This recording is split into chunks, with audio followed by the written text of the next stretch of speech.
verdadero Dios. Muy buenos días. Estamos aquí nosotros para comentar hoy el capítulo 8 de Jeremías. Este capítulo es un capítulo muy especial que está encuadrado en las profecías que dictó el profeta Jeremías. Los comentaristas dicen que lo hizo desde la entrada del templo, tal vez del 7 al 11. Son profecías relativas al final del reino de Judá, los últimos días del reino de Judá. Entonces, es probable que esto haya sido escrito entre los años 609 al 605 más o menos, y, y habla aquí este capítulo, en realidad es un capítulo de juicio, de lo que viene, de la maldad de Judá, de los hijos de Dios, y, y que prácticamente no están escuchando, no están reflexionando respecto del tiempo que están viviendo y del poco tiempo que les queda hasta los juicios que están descritos aquí en el capítulo 8. Algunos versículos aquí, el capítulo 8 dice: en aquel tiempo, el verso 1 leo, en aquel tiempo, dice Jehová, sacarán los huesos de los reyes de Judá, y los huesos de los príncipes, y los huesos de los sacerdotes, y los huesos de los profetas, y los huesos de los moradores de Jerusalén, fuera de sus sepulcros, y los esparcirán al sol, y a la luna, y a todo el ejército del cielo, y a quienes amaron, y a quienes sirvieron, en pos de quienes anduvieron, y a quienes preguntaron, y ante quienes se postraron. No serán recogidos ni enterrados, serán como estiércol sobre la faz de la tierra. Entonces, aquí hay una profecía respecto de todo lo que ha venido haciendo el pueblo de Judá, no escuchando la voz de Dios, y, y aún los huesos, dice, de los que fallaron antes, de todos los que hicieron mal, dice, serán esparcidos. Para los judíos el entierro era algo muy especial y tenían que quedar en tumbas especiales que no se tocaran, ¿verdad? Había una honra que proteger allí, pero aquí en el caso de estos impenitentes de Judá, dice, bueno, estos huesos van a sacarlos, vendrán los pueblos y serán esparcidos, no habrá ninguna honra para ustedes porque no han escuchado el mensaje de Dios. Y luego dice el verso 3, y escogerán la muerte antes que la vida todo el resto que quede de esta mala generación, en todos los lugares a donde sean arrojados, y los que queden, dice Jehová de los ejércitos. Y entonces dice, los que queden van a preferir morir por todos los juicios que vendrán, ya no van a querer vivir, no van a querer vivir esa vida que vendrá, en todas las calamidades que vendría al pueblo de Dios o al reino de Judá. Y miren, aquí hay una reflexión interesante. El 4 y 5 dice, les dirás a sí mismo, así ha dicho Jehová, el que cae no se levantará, el que se desvía no vuelve a su camino. ¿Por qué es este pueblo de Jerusalén rebelde con rebeldía perpetua? Abrazaron el engaño y no han querido volverse. Aquí la reflexión del verso 4 y 5 está diciendo, miren, ustedes saben que Dios puede restituir, el que cae se puede levantar, Dios lo puede restablecer, pero lo de ustedes, dice, es rebeldía perpetua. Es decir, lo que se presenta aquí está diciendo que hay un desprecio por la gracia de Dios.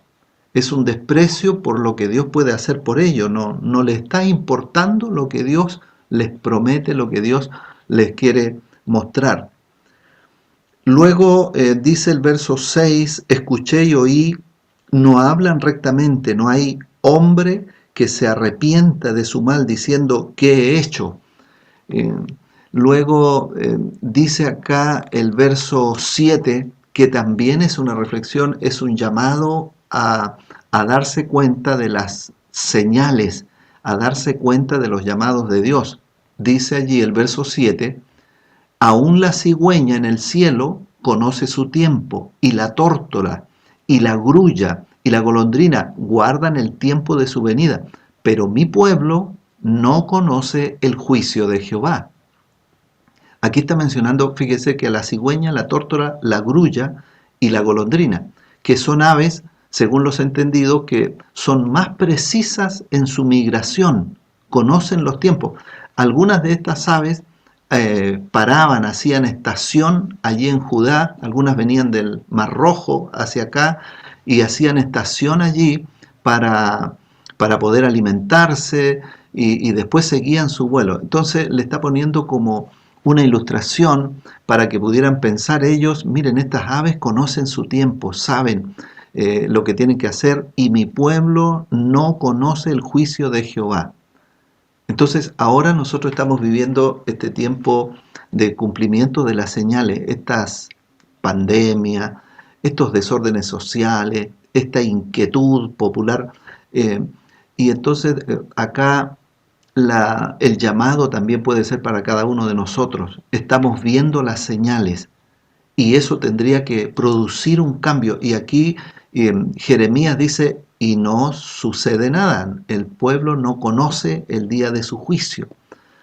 Luego el verso 9 dice, hasta los sabios serán avergonzados. El verso 10 habla de la avaricia, que era uno de los grandes problemas del pueblo de Judá.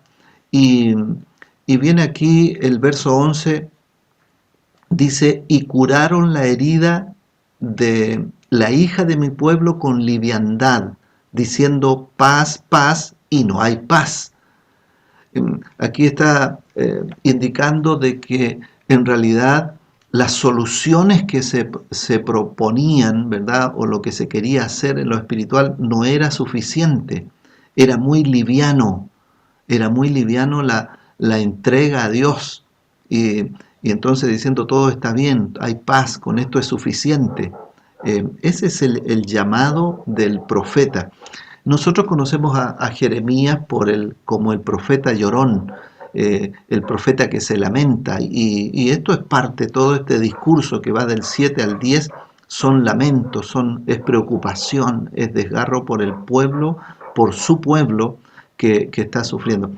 Finalmente, usted puede detenerse allí en los versículos 18 al 22.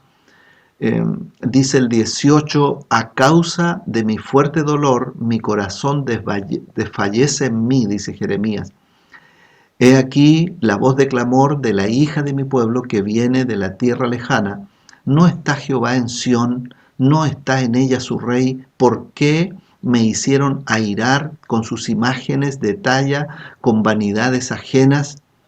Y aquí está este texto que usted y yo lo hemos escuchado muchas veces en sermones y hemos escuchado reflexiones. El verso 20, pasó la siega, terminó el verano y nosotros no hemos sido salvos, dice el profeta Jeremías.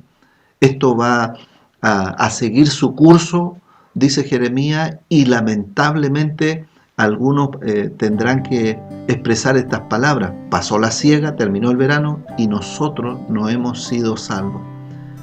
Quebrantado estoy en el quebrantamiento de la hija de mi pueblo, entenebrecido estoy, espanto me ha arrebatado. Y finalmente el verso 22 dice, no hay bálsamo en Galaad, no hay allí médico.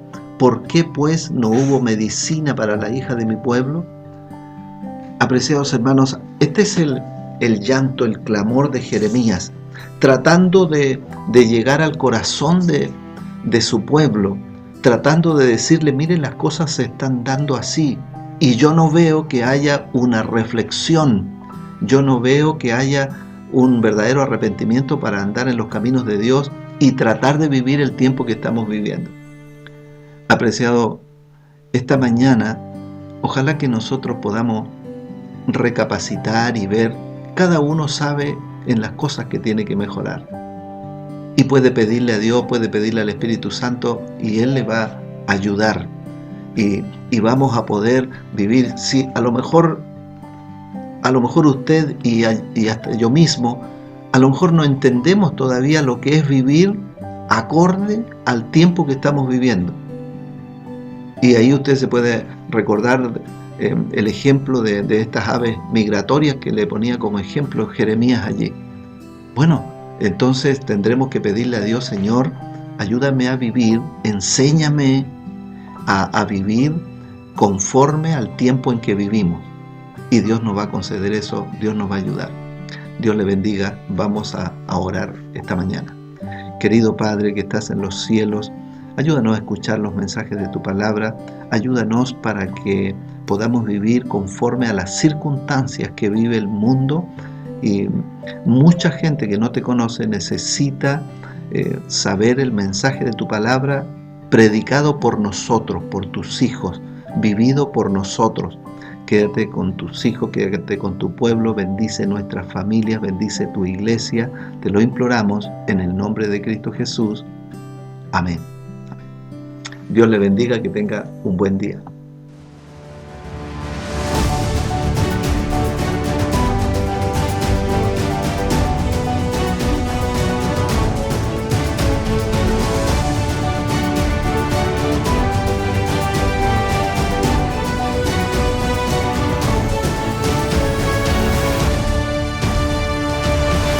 Primero Dios.